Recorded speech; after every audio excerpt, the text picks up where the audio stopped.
Voices flickered in and out, like whispers through water. Pain throbbed at the back of her skull, dragging her toward wakefulness. Her body felt heavy as if stones had been tied to her limbs. Then a sharp voice cut through the haze. "She's waking up." Tama's eyes fluttered open. The world was blurry, spinning. A dimly lit hut surrounded her, the air thick than the scent of a damp wood and burning herbs. She tried to move, but her hands were bound behind her back. Panic surged through her veins.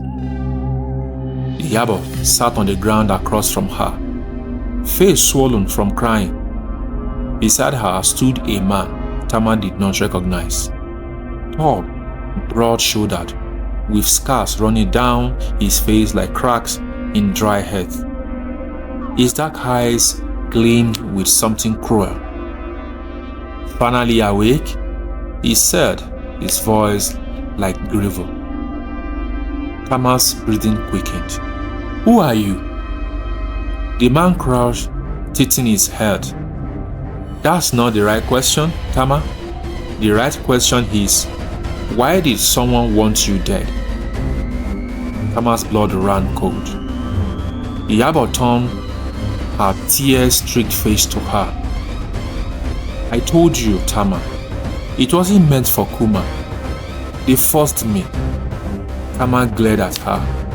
"Who?" Yabo's lips trembled. "He doesn't need to tell you," the scared man interrupted, "because you won't leave here alive." Tama's heart pounded. "Why?" The man smirked. "Because you are standing in the way of a powerful people, Tama. And when people like you don't know their place, they are removed." Tama's mind raced. She was just a poor woman. She had no land, no riches. Who would want her dead? The man sighed, as if disappointed. "You really don't know, do you?" He leaned closer. "It's about the boy." Tama froze. "Kuma?" The man chuckled. "You thought he was just your son?" He shook his head. "No, Tama. He was more than that. He was the blood of someone important. Someone who didn't want the world to know he existed." Tama's breath hitched.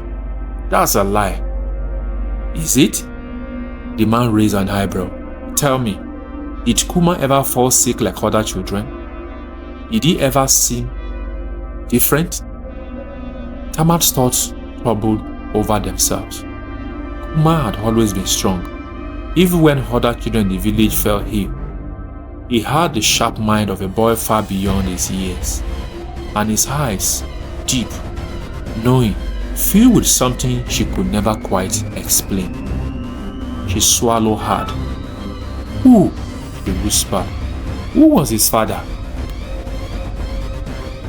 The man gave a slow, sinister smile.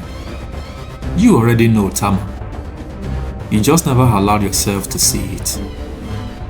The truth slammed into her like a spear. "The king." Kuma's father was King Tamori. Tama's head spun. It didn't make sense. It couldn't be. But deep down, she knew something was wrong. The memories came rushing back. The night, and the way the king's guard had looked at her when she was at the palace gates begging for food. The way one of them, an older man, had always given her food when no one else would.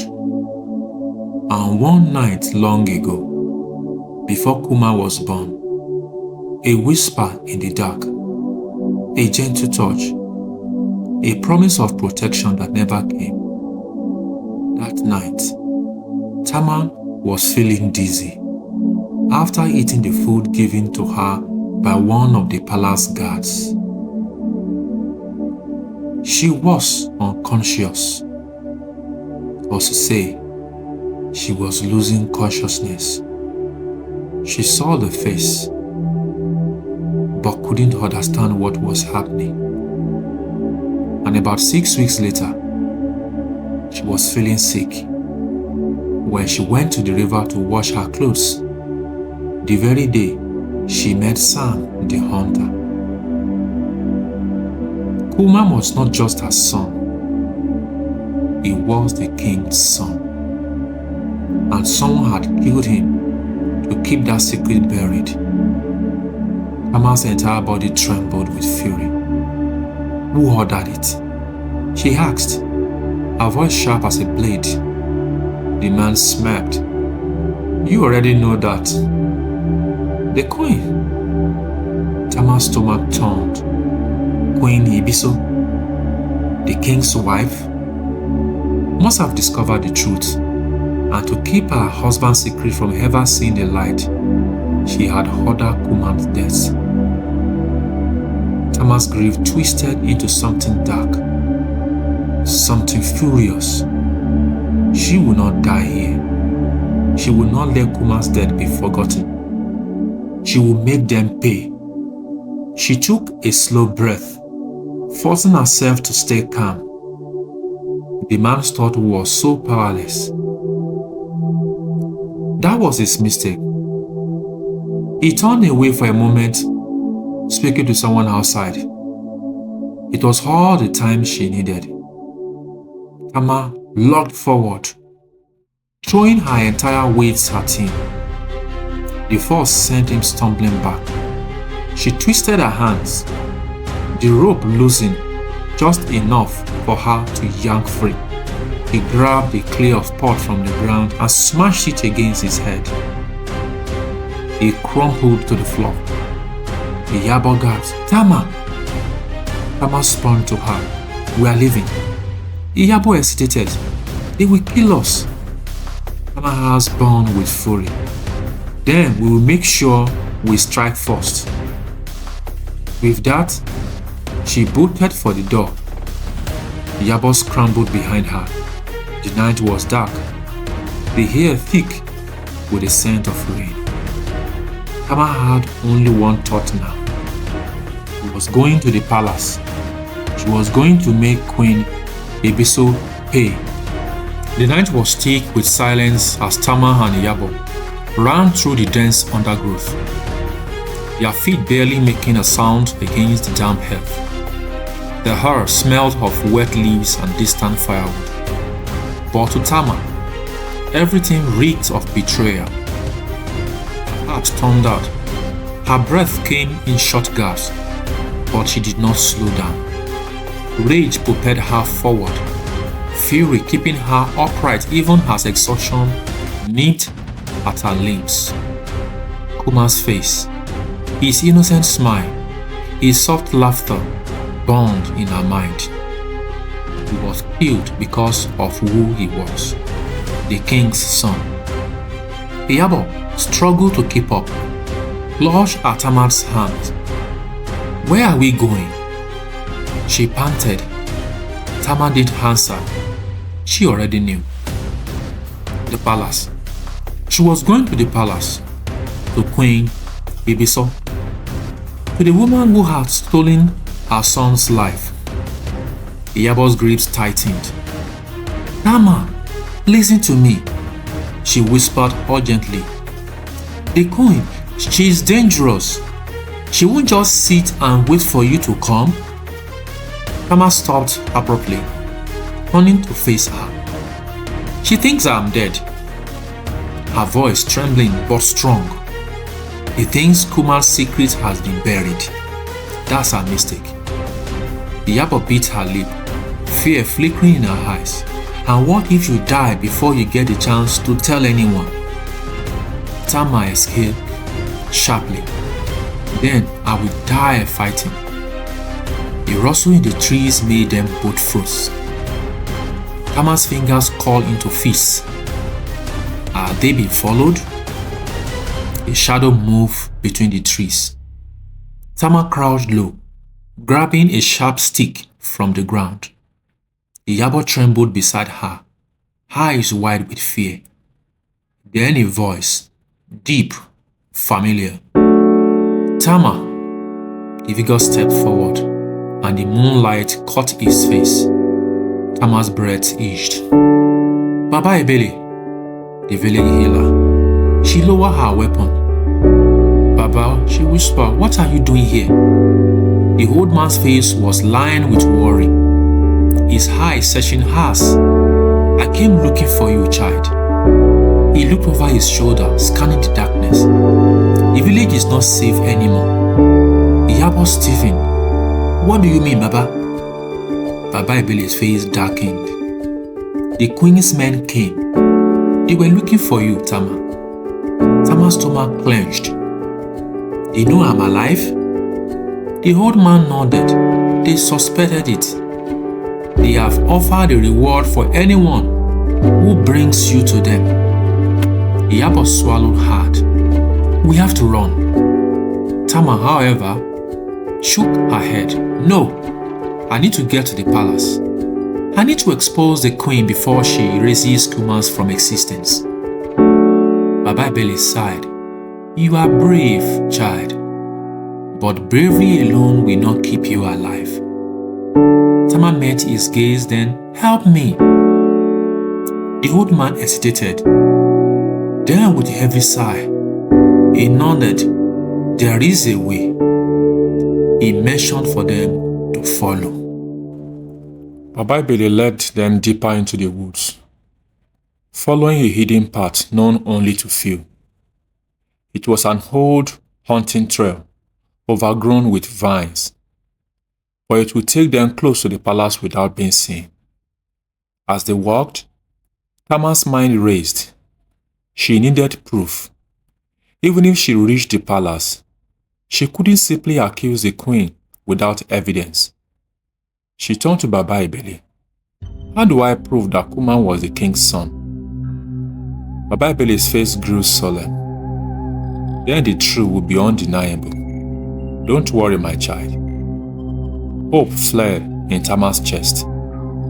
But before she could say anything else, Baba Ebele halted. His expression turned grave. We are close, he whispered, but we are not alone. Tama and Iyabo Stephen. The night air was thick with tension. In the distance, torches flickered through the trees. The queen's guards. They had found them. Tama's heart pounded. He had come too far to be caught now. He looked at Baba Ebele. What do we do? The old man's eyes gleamed with determination. We fight. Tama pressed herself against the thick trunk of a tree. Her breath shallow, heart racing. The flickering torchlight moved closer. The crunch of heavy boots against dry leaves, filling the air. The queen's guards were thorough, scanning every shadow, their spears gleaming under the moonlight. Iyabo trembled beside her. Baba Ebele crouched low, his sharp eyes watching the guards with the patience of an hunter. We cannot fight them, the old man whispered. There are too many. Tama clenched her fist. Then how do we get into the palace? Baba Ebele's gaze flickered toward the east. There is an underground passage beneath the palace wall.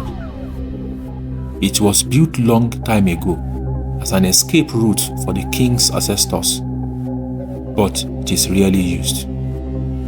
Iyabo's brows knitted together. If it is so secret, how do we know about it? The old man gave a knowing smile. I was once a palace healer, long before you were born.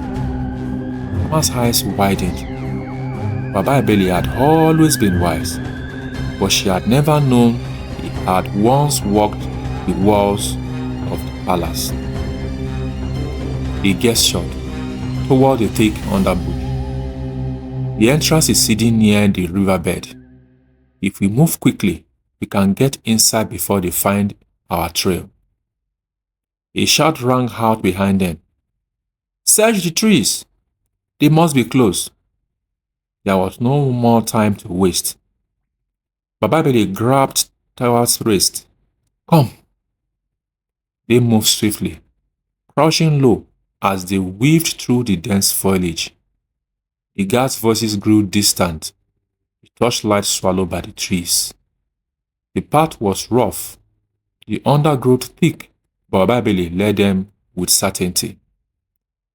After what felt like an eternity, they reached a clearing. The river shimmered under the moonlight, its water calm and deceptively peaceful. Baba Bele knelt by a cluster of large stones near the riverbank. He ran his hand over the ground, feeling for something unseen.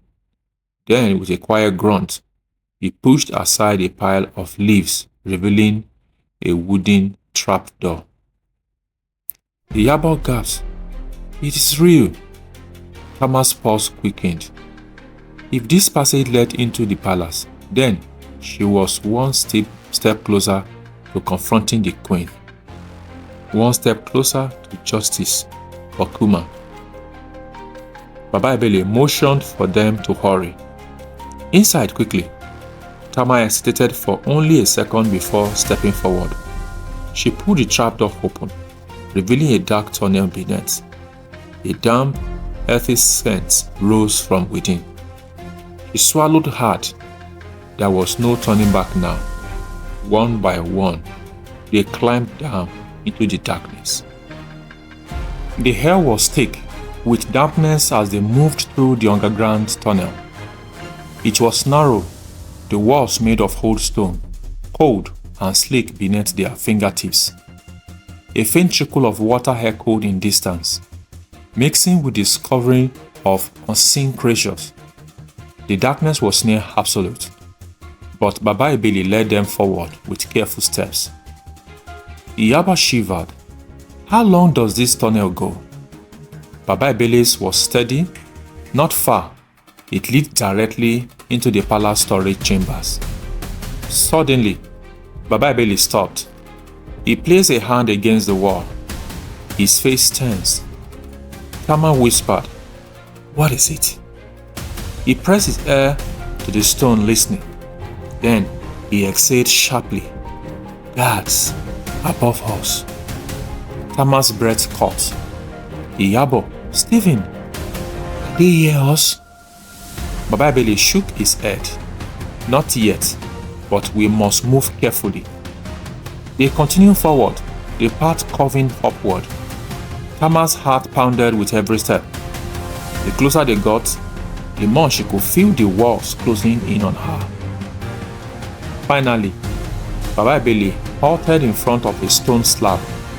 He reached out, feeling for the edge.